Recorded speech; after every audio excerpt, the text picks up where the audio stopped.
You're listening to the Fantasy Wildcard Podcast.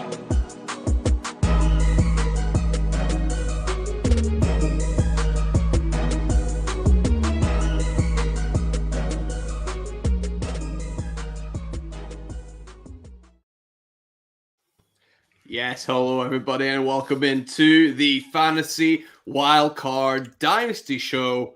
You know what it is. It's the best three from the Fantasy Wildcard crew. Some say the best three in all of fantasy football. I certainly do. I know about that. We got me, Mags, we got Ali, we got Kev, we got Ali. You can find him over on X at FF Dynasty Grill. Ali, mate, great to see you. How you doing? Yeah, I'm not too bad. So cheers, Mags. I'm a little bit under the weather, but got myself a little hot chocolate here, so we're warming up nicely and really looking forward to what we've got on today's show. So doing really good. How are you doing, mate? Yeah, well, jealous now, mate. Like, just I've got like some water. That's all. I could do with a little hot chocolate. That'd be nice. Kev, you got any treats? Any cocoa? Any chocolate? What you got? No, just a little glass of water with a dash of orange in it, just to sweeten up after a bad weekend that we've all had, really, with Chiefs Eagles losing and the Bucks winning. The results we didn't want, but yeah, great way to pick it up after a bad weekend, coming on with you guys and having a really interesting show tonight. That must be the poshest thing in the area you live, right? Water with orange in it, right? That's got to be the poshest thing happening, right? It's they call it council pop with a bit of orange where I'm from. Council pop, absolutely love it. Yeah, we got loads of things to get to as always on the show, and we're gonna kick things off with, I mean, a fantasy monster this year is Nico Collins. Just been an absolute machine, and Ali, you're going to take it away and chat a little bit about Nico, who's just been amazing, right? He has, yeah, and I think he's going to be even more important going down the stretch as we head into the playoffs. Sort of been a bit shadowed by his teammate Tank Dell the last few weeks, and understandably so. I think Nico was balling at the start of the year. Tank really hit his stride and then was just fantastic and been a must-play in fantasy. Obviously went down to the injury and unfortunately will be out for the rest of the season, so it just leaves the door wide open for Nico Collins to just ball out with CJ Stroud, who's playing fantastically. So yeah, he had a monstrous performance, absolutely monstrous, a career best 191 receiving yards on 9 catches, 12 targets this week. Just the wide receiver 3. I mean, that shows how good Tyreek Hill was this week. 34.1 PPR points. Yeah, just stepped up in a huge way for his team. Especially when you think that the Broncos have been shutting down wide receivers. They've obviously got Pat Surtain, who's one of the best corners in the NFL. He didn't shut him down. Well, he did actually leave a portion of the game. He went into the medical tent and came back in, but didn't affect it. Nico Collins absolutely balled out. And just looking sort of the rest of the season, you've got to say he's at least a fringe wide receiver 1. Linked with CJ Stroud, he's going to be the first target. He's now had 4 100-yard games this season. He's up to 991 yards on the season, so he's very nearly at 1,000 already. It's just really impressive what this Texans offense has been able to do this season. Just at the start of the season, a lot of people thought it was clearly going to be a horrible sort of offense going forward with a rookie, but it's definitely not been that. And week in, week out, Collins is now going to be a league winner in my eyes. And it just left me wondering, why have we not seen this version of Nico Collins up until this year? I mean, we're in year 3 of Nico Collins, so it's not like wide receivers don't often break out in year 3. He's had an okay start to his career. Obviously, the quarterback play has been nothing like what he's got now with CJ Stroud, so that probably goes a long way to explaining it. But just thinking even longer term now is we're a Dynasty show, so how do we rank him in Dynasty? Well, he's just 24 years old, 3rd round pick out of Michigan. Didn't have massive stats in college, but he was always a touchdown machine. So personally, I think where I'm ranking him now is at wide receiver 2. I think he's in that same sort of tier as Tank Dell. I still probably would have Tank Dell ahead. Hopefully he comes back fully healthy from that broken leg next season.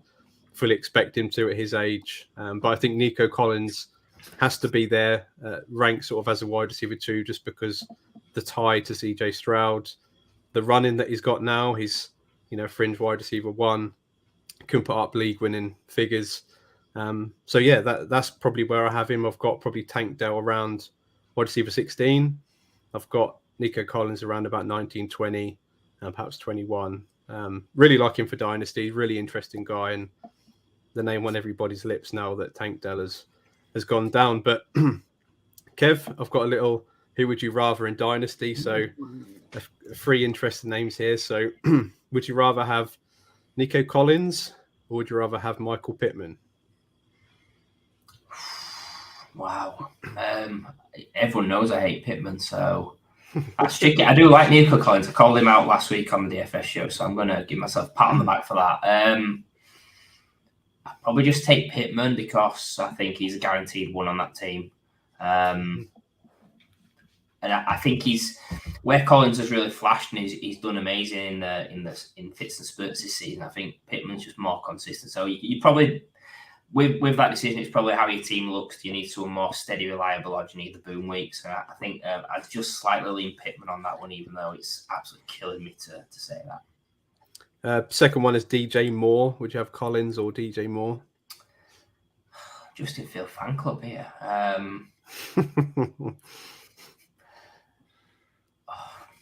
Do you know what? I'm going to lean Collins. I just worry a little bit about Chicago maybe getting involved in the Marvin Harrison sweepstakes. So yeah, give me Collins by a whisker on that. Yeah, like that. I think these are in the same tiers. So that's why I'm asking you the difficult questions. And thirdly, Nico Collins or Drake London? Nico Collins, baby. Like it. Yeah. So whereabouts what do you see as his dynasty outlook going forward for Nico Collins? Are you bullish on him? Would you still have him behind Tank Dell in terms of dynasty rankings? I think I've got him ahead of Tank Dell, if I'm honest. I think, I think it's good in a sense because both can coexist in the same offense. I think both can be excellent fantasy players. A lot of it's tied to Stroud, so he's going to be very popular. I think you want to be on these popular sort of guys on popular teams. People are going to gravitate towards Stroud. They're going to gravitate towards that offense that's on the rise. And it just means that if you have these players on your roster, they're going to have some value insulation there. Where you've got him in your rankings, I think both wide receiver 2 is absolutely fine. They're both young guys that are tied to potentially elite young quarterbacks. So yeah, I think that's really interesting that because we didn't really see this coming, did we? We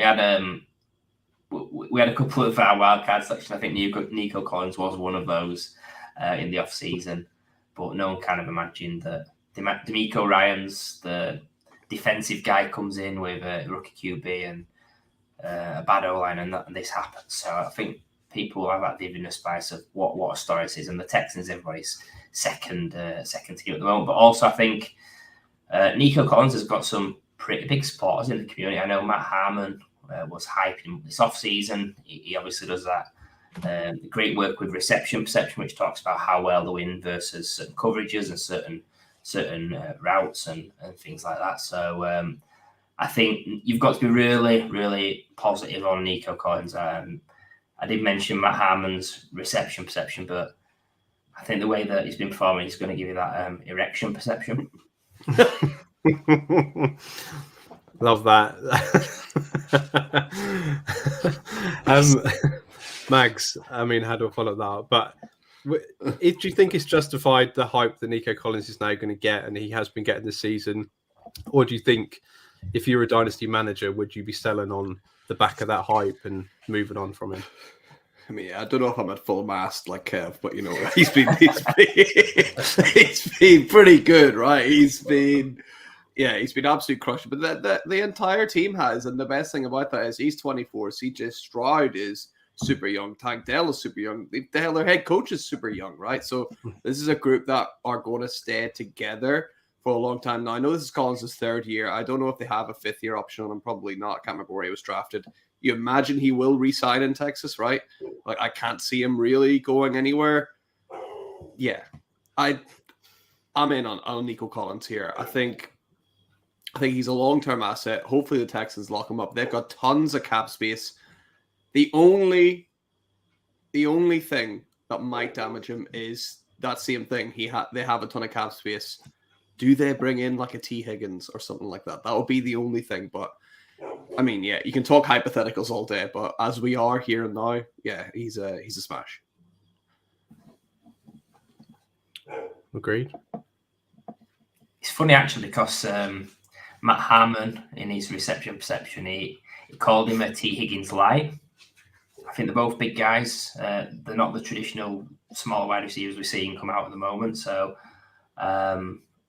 yeah, I think it's an interesting offense where you could have those two leading that team for years in Collins and Dell. So, fingers crossed they don't go after a big name free agent and ruin everything for everyone apart from Stroud.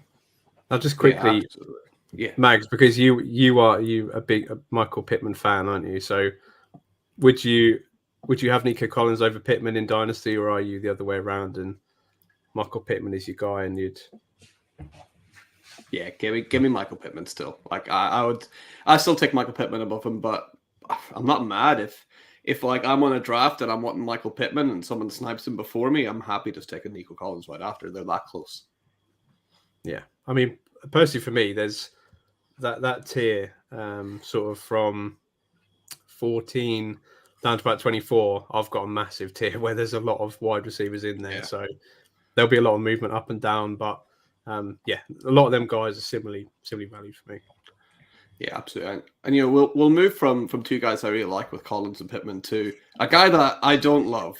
Right, it's Jordan Love, and the guy that just took down the Kansas City Chiefs, the best game I've ever seen him play football. He'll probably never play like that again, all things being considered. But Kev, you're going to talk about some Jordan Love. He started off hot, right, and then he kind of cooled down a bit, but he's coming back, right? Yeah, I think, I mean, personally, this is all about the quote, really, that I wasn't aware Andy Reid had made the quote about Jordan Love a couple of years ago, actually, about not knowing the QB of the Packers when they played him, which, come on, Andy Reid. I mean, he's my favourite coach of all time, but that's fueling the fire, isn't it? I know that other players in the NFL have took things personally, like Jordan Love, like Amon-Ra St. Brown knows every team that drafted wide receivers in that draft above him. That obviously worked in his favour because he's used that to push on in his career. But then there's guys like Josh Rosen who was calling out the teams that took anybody above him in that draft. And I was really pleased that Josh Rosen failed, actually. Stick to your tennis, mate. But I just think with Jordan Love, he's had a great season. It's this discussion about Love, it's more about the season overall than the one game against Kansas City. I just think it's been a snowball that's come in with the Thanksgiving and then coming on to this on the main stage. But QB 10 overall, QB 11 in fantasy points per game. I think situation can only get better. He's got a young core around him. He's a round one QB, whether we like it or not. I don't think he deserved to go there, but he is. He's got that draft capital. People like Josh Allen probably didn't deserve to go as high as he did either, but look how that's turned out. I just think that what Jordan Love is this season is what we thought it could be. It's the risk reward. It could have gone one way. It's probably gone another way in the sense that he's done better than expected. I think he's going to get a long-term deal. And I think when he gets that, his price is going to be even more solidified. So he's a guy that I really like in Dynasty. I think we did a show in the off-season, a Dynasty startup, and he was picked at round 9, pick 11, 9-11, 9-1-1, and we made a joke about if you're getting him there, it's a steal. He needs to call a cop. So I think he's going to be nowhere near the 9-11 this season. He's going to be them top 5, top 4 rounds. So I think he's doing great. He's someone that I'm really interested in. I guess the questions we're going to pose to you guys, first of all, is to you, Mags, about sort of comparing versus other Dynasty QBs in a similar range to see, would you go Love or this, or would you go another way? And then coming on to you, Ali, I'll be looking at sort of which team builds are you looking to buy Love and which team builds are you looking to sell Love? So over to you, Max. There's a few names I've popped down on the sheet for you, right? Yeah, there's a couple of names on here. I think you've chosen really well. So we've got the 4 names on here. We got Jordan Love. We got Jared Goff, we got Deshaun Watson, we got Bryce Young, all on there. And like, who would I prefer? I'm taking Jared Goff above all those guys. I still think he's up at the very top of that list. He's shown for the longest amount of time, sort of consistently, that he can be the guy. I'm actually sticking with Deshaun Watson just below it because I still think there's some sort of ceiling there. He had just started to play. He played his best half of football before he was ruled out for the season. So I think there's something there. Then that's where I'm taking Jordan Love, and I'm putting Bryce Young at the very bottom there. I mean, Bryce Young, obviously, before the draft, we sort of spoke about Bryce Young's ceiling is incredibly capped as the type of player that he is, and he hasn't even shown even the basics that people thought that he had. So I'll take Young last there, but yeah, Love, I'll take third, I think, in that group. Would you guys agree with that, or would you take him any higher or lower? That's an interesting one. I think very much in the same tier for very different reasons. It would depend on team build, I think. But Jordan Love is someone that's rising pretty handsomely for me. I've always been high on Goff. Deshaun Watson, I'm sort of souring a little bit, trying to move off where I can. And Bryce Young is someone that I'm actually trying to buy if the price is right. But I'd have Love above Bryce. He'd be 2 or 3 behind Goff. Yeah, I think the reason I asked these guys was, and it was that order for me. That was the order that I went. I thought we'll go for one that's probably leaning more Goff. I think Goff's a yes. I think Watson and Love is the push for me. Like literally a coin flip, and then I would take Love over Bryce Young. Just imagine that at the start of the season saying you're gonna have to pay the 102 or the 103 for Jordan Love. Wild stuff, but yeah, I think it's close to Watson. Yeah, definitely. And Ali, are there any situations for you, like, are you going out and are you trying, like you spoke about trying to buy Bryce Young, are you looking to try and buy like a Jordan Love, or are there any situations where you're even looking to sell him, or are you sitting on the fence maybe with Jordan Love at the minute? I'm not actually trying to buy him because I think at the minute his price is inflated because of what he's done the last 3 weeks, especially against the Chiefs. So I'm definitely not trying to buy him right now. But he's proven to me that he can do it consistently. It's not just a one-off. So if there was ever a dip, then I would be buying into Jordan Love because I think he's the long-term starter, as Kev has alluded to. I think he'll get a long-term contract and have security for two more seasons plus. So I wouldn't be actively buying him right now. I would try and diversify with him. I think you need, my famous saying is you need at least a share just in case. Ultimately, I don't think his ceiling is a top 8, 9, 10. He's not a top 10 dynasty quarterback, but we've seen this season, and a lot of it is to do with injuries, but also some bad quarterback play, that there's not that many safe quarterbacks that you know are going to be starting quarterbacks in the next 2 years. So if Jordan Love can join that group, then I'll definitely be buying him. So I just think you need to diversify. I think the where I would be buying him would be if I was a team, perhaps in the middle, perhaps not the worst team, but you can afford to take a risk, because I think there is a scenario in the next season where he takes the next step and he does become a fringe quarterback one. So I think you can take a risk in that situation. I wouldn't be buying him for a contender. But I saw an interesting stat today that he's only one of 5 quarterbacks in the Super Bowl era. You might have seen this, with 4 games of 3 passing touchdowns and 0 interceptions within their first 13 career starts. So he's only one of 5. Huh. And on that list is Patrick Mahomes, guy that you love, Mags, Nick Foles, a guy that you love, Kev, and Kurt Warner, who's in the Hall of Fame. So that's a pretty decent list of quarterbacks. So yeah, he's a really interesting guy and someone that I think you need some exposure to in Dynasty.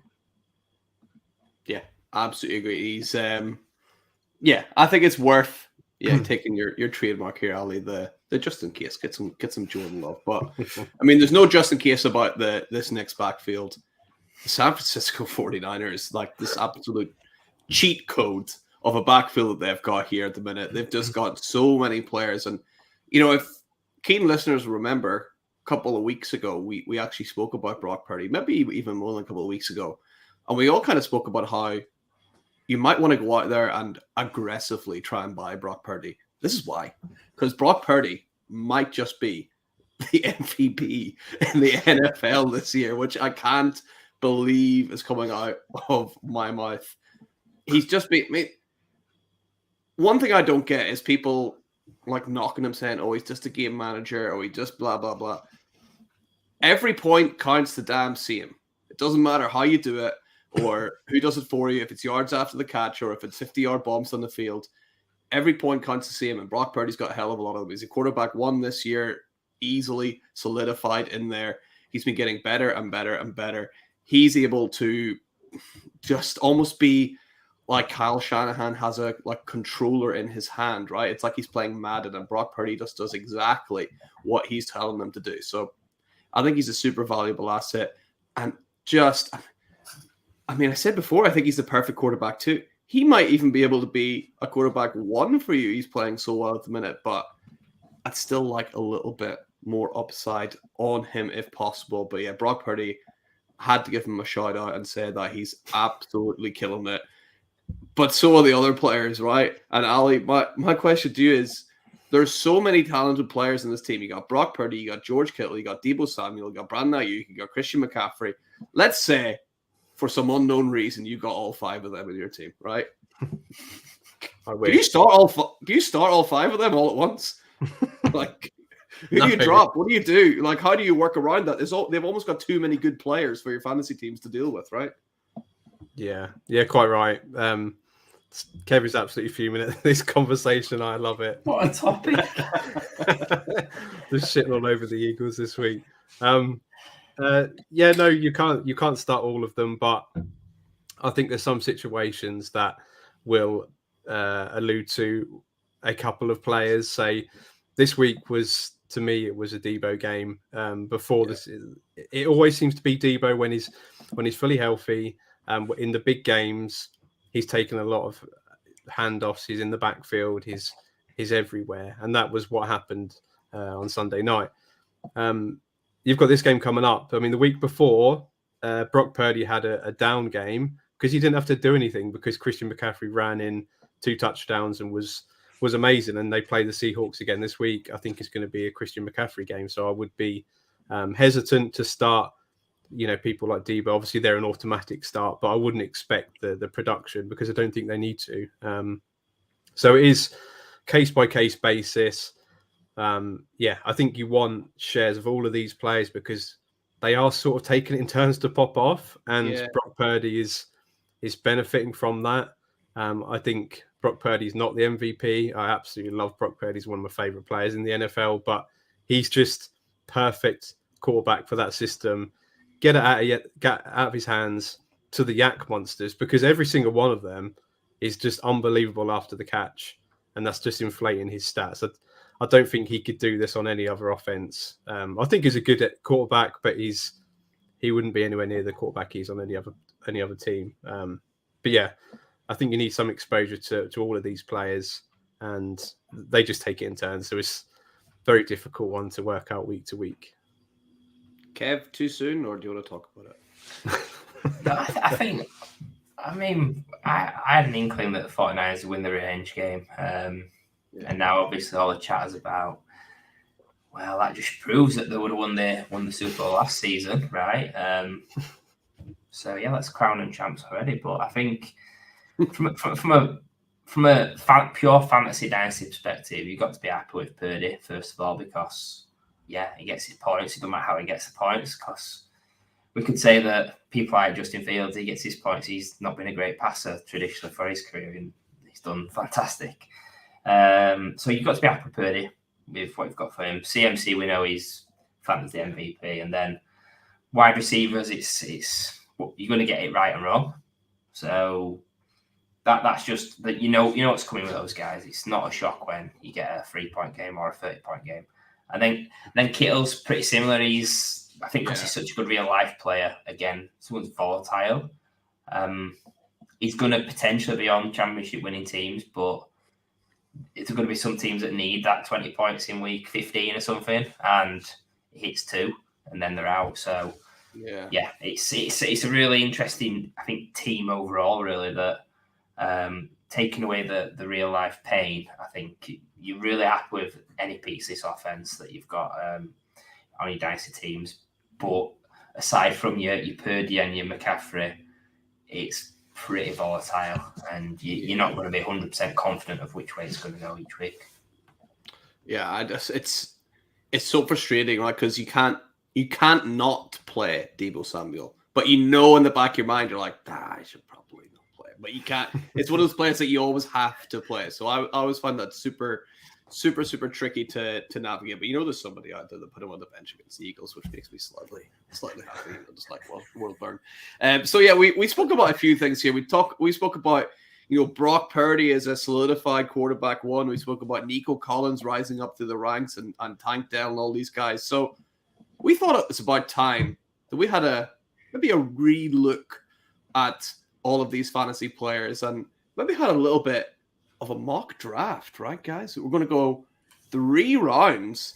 We're going to do a brand new startup Dynasty mock draft. We'd spread our picks across. Ali, kicking it off first, showing everyone how it's done. Then Kev, you're going in the middle, and I'm gonna take things on the turn, and I'm gonna go at the very, very end. So, boys, you ready to rock? Should we go into this? Let's do it. That's right. Let's ride. So here we go. Ready? We got Ali Cook on the clock to start with. Ali, who's the 101 in Dynasty, and why is it Patrick Mahomes? It may well be in your eyes, Mags, but in my eyes, he's not the 101. He's in that tier, but I'm just going to select Jalen Hurts will be my 101. I'll pick him now. And it's basically, it comes down to, I'm happy with it, either of these 3 top guys, Josh Allen, Pat Mahomes, Jalen Hurts. It's just, Jalen Hurts is balling, absolutely smashing it this year.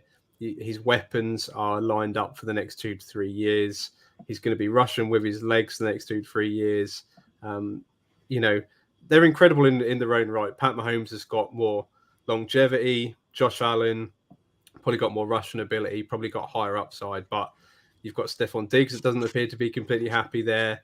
You've got a great tight end in Kincaid. But there's just a few more question marks than there is with Hurts. The same with Mahomes. You've got Travis Kelce, who's incredible, but he's not getting any younger. And what happens when he goes?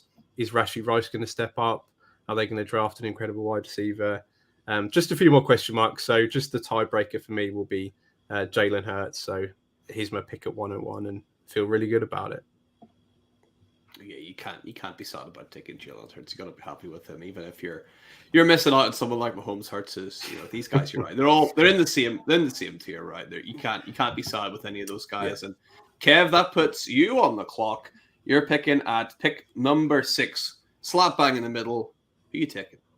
Yeah, first of all, I took pick 6 in support of my favourite QB, Kenny Pickett. But yeah, I guess this, like the way the board's fallen, it's essentially a decision of who is the QB4 in Dynasty behind the tier of 3, because Chase and Jefferson have gone off the board. I think they are in play. If one of those goes, if you think it's a tier of 2, if one of those goes in before your pick at pick 6, take the other one. Put some pressure on the rest of the field if you truly believe that, and it's going to be the start of a QB tier as such. But I do like going QB early. I think there's lots of arguments that can be made. If you prefer the traditional pocket passer that's going to have longevity and certainty, it's going to be Herbert or Burrow more than likely, or maybe even Trevor Lawrence if you're a bit crazy and don't really focus on fantasy numbers. There's going to be arguments made for it's Stroud or it's Anthony Richardson based on shiny new toy syndrome, but Keep trade cut. Yeah, I'm sticking with the guy that I had QB4 pre-season. He's not had an amazing 2023, but just someone that I'm confident if he hits in any given week, he's got that number one ceiling every given week, and that's Lamar Jackson with the contract. Zay Flowers look pretty good. He's got Mark Andrews, Odell Beckham, jokes, but yeah, he's looked good as well. So yeah, Lamar Jackson. We've not seen the most of him yet. I don't think the best of him yet in this new system. So give me Lamar. Love it. Yeah, Lamar Jackson in at 6, and all these quarterbacks flying off as you would imagine. And AJ Brown, like he's been absolutely balling out, right? So I'm at the turn here, and I love this pick, right? I love having the 2 picks at the end because it feels like you get off to like a real flying start. So there's a couple of things I could do here in terms of I could solidify my wide receiver position. I could go, crazy and take 2 running backs here, but I just think the longer we get into Dynasty, the more people are seeing that that's such a risky thing to do. So I'm gonna let other people fall on the running back sword later on. Probably the sleeper AI doing that, but I'm gonna go with the shiny new toys. Kev, you spoke about them. You named them both earlier. I'm taking both of them. I'm gonna go with Anthony Richardson and CJ Stroud right off the bat here. It's in Superflex. I feel so much happier once I've got my quarterbacks locked up because it's so damn hard to get these guys. We talked about, Jordan Love. You have to pay up to get someone like Jordan Love, who we spoke about earlier, who you're still not completely happy with. Good luck trying to buy CJ Stroud or Anthony Richardson. It's not happening, right? You have to destroy your entire team to do that. So I'll lock them up now and just be happy with that. And then through drafts and through every trading, I can get running backs and get receivers and get tight ends. But I'll get the quarterback sorted now. So give me Anthony Richardson and give me CJ Stroud, and I'm happy now. Very nice. Yeah, thank you, Kev. We're back to you. So you got Lamar locked in. As we see, McCaffrey and Bijan flying off the board there, and Christian McCaffrey running back 1 in Dynasty there, as we spoke about on the show a while ago, proving in the ADP that he is that. Travis Kelce coming off the board along with CeeDee Lamb. Kev, are you going back-to-back quarterbacks here? What are you thinking? I mean, looking through the QBs that are sort of here in this range, I think when we get to the summer, it will be more QB heavy if it's based on what happened this season. So guys like Dak are going to potentially be, especially if he wins MVP, people are going to have that vividness bias of real life translating to fantasy.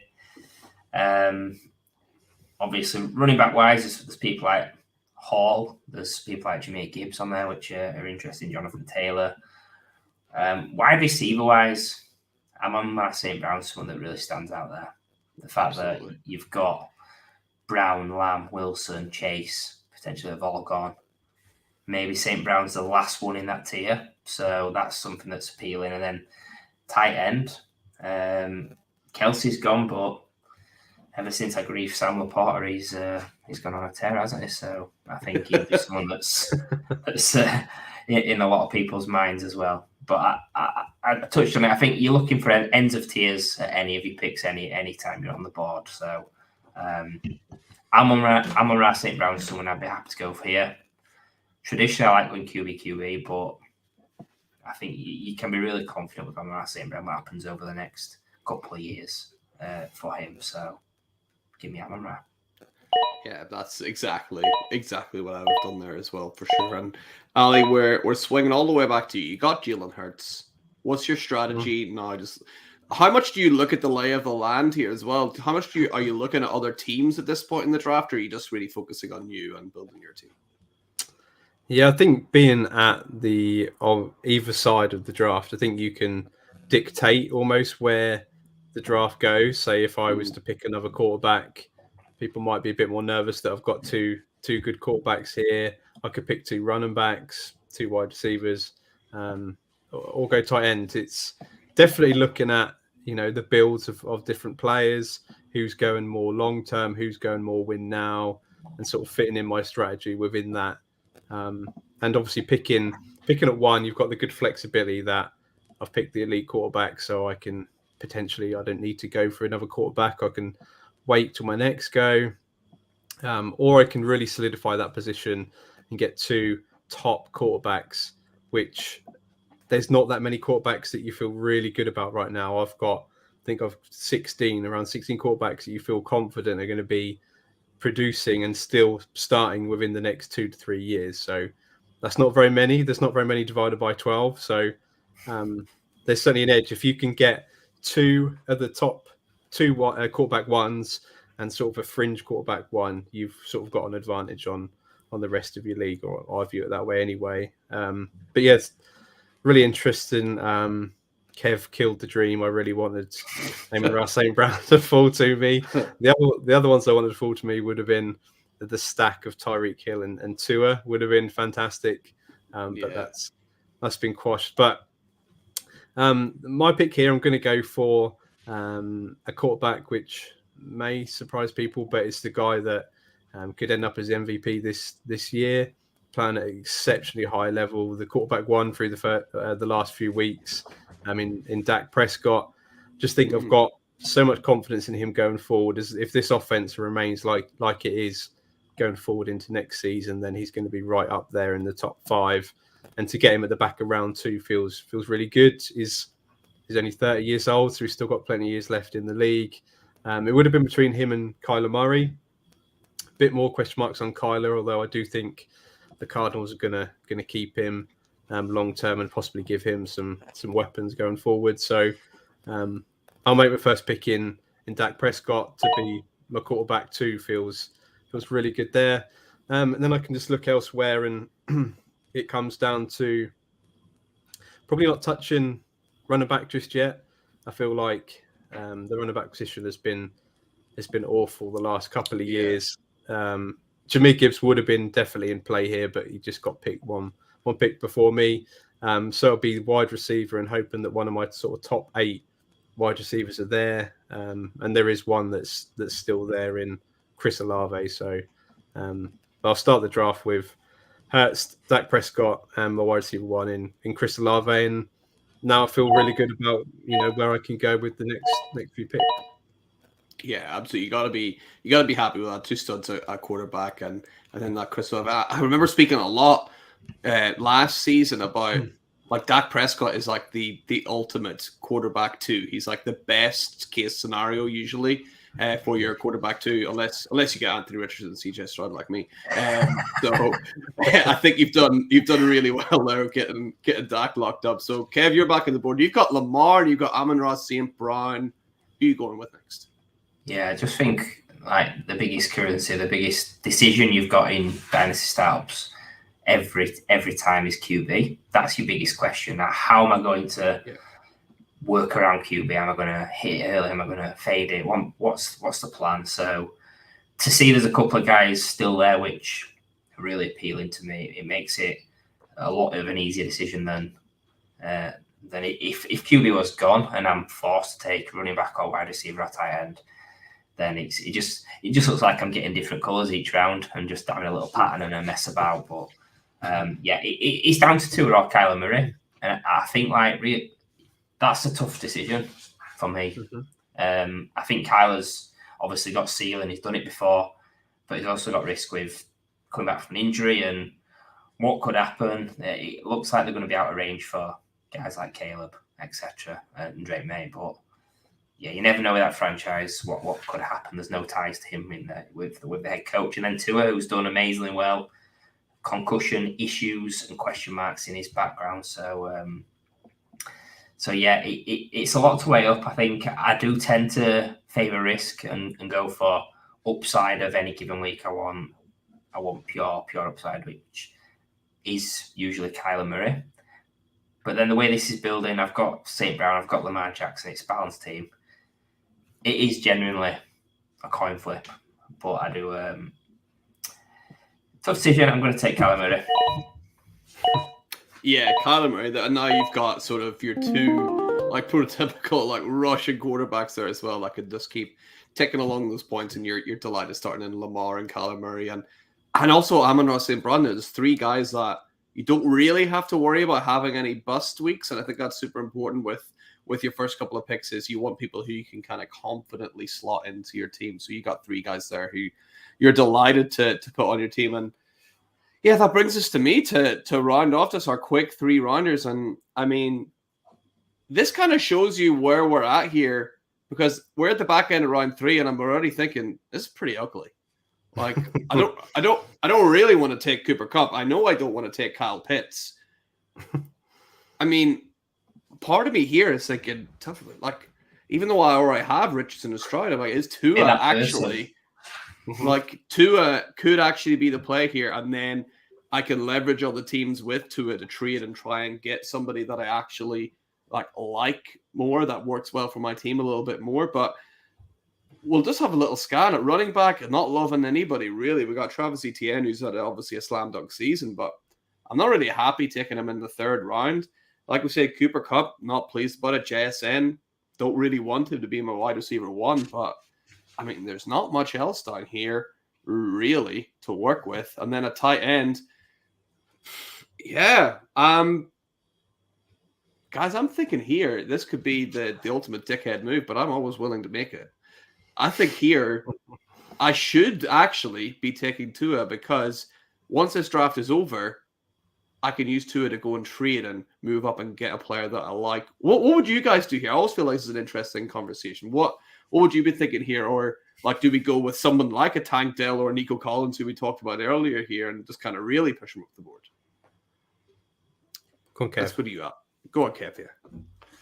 I mean, first of all, like, you have to appreciate this is a sleeper mock draft, and it is very likely QBs go higher and some of the rookies go higher, etc. So, like, don't be shouting at the screen or anything while we're doing this. If it was me, it's an obvious pick of Tua. You work it out when you can. It's not specifically, you've not gone in with a strategy, I don't believe, to be that person that takes QBs and tries to bully the league, because I'll be honest, like, I've never seen that strategy work. In leagues where it's happened, they end up selling them at best market value, but often cheaper, because if people aren't engaging and buying with this absolute tool, then what can you do? You can't. You're basically trying to steal a commodity, and teams can win with 2 QBs. I think I had a team win this weekend with 1 QB in the lineup. I played Travis Kelce at Superflex. So, yeah, it's a dangerous game. I think you have to do it.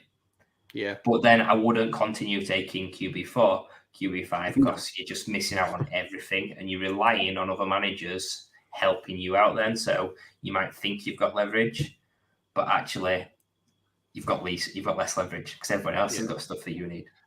Yeah, absolutely. Ali, would you do the same here, or is there someone else that you like to look off? I mean, I cannot believe that you haven't even thought about the Dynasty tight end 1. Dalton Kincaid should be your pick right now. I mean, you have got all the shares already, so I suppose you need to diversify a little bit. No, I mean, exactly what Kev has said is spot on. There's nobody there that I would feel really good about taking. They're all sort of wide receiver 2s, running back 2s. Tight end, you got TJ Hawkinson, for a lot of people, is tight end 1, 2, 3. So, I mean, if it was tight end premium, I wouldn't mind going that route to secure your top tight end. But the play would be to take Tua, and you've got that currency, because we know you don't have to start these players. They can just be used as bargaining pieces to pull off trades. So definitely Tua. Yeah, I agree. Thanks for agreeing with me, guys. So we'll wrap up Tua there, and that will kind of bring us to the end of the little draft here that we've been doing. And let me just actually get in my 4th pick as well there. So that brings us to the end of our draft. That was a lot of fun, guys, right? Thank you so much. That brings us to the end of the show as well. Thanks, everybody, for tuning in. Remember, you can catch us over on X at the Wildcard Dynasty show. And if you want the main channel, you can go over and you can find us on X at the Fantasy Wildcard page as well. If you're not already, go check out the YouTube channel as well. We just crossed over like 100 subscribers, I think. So if you're listening on audio, you can see. Be good for the mock draft as well. You get to see that a surprise 4th round pick I snuck in there as well, which is definitely well worth it. So guys, we will see you all next week. Thank you so much for joining. See you next time.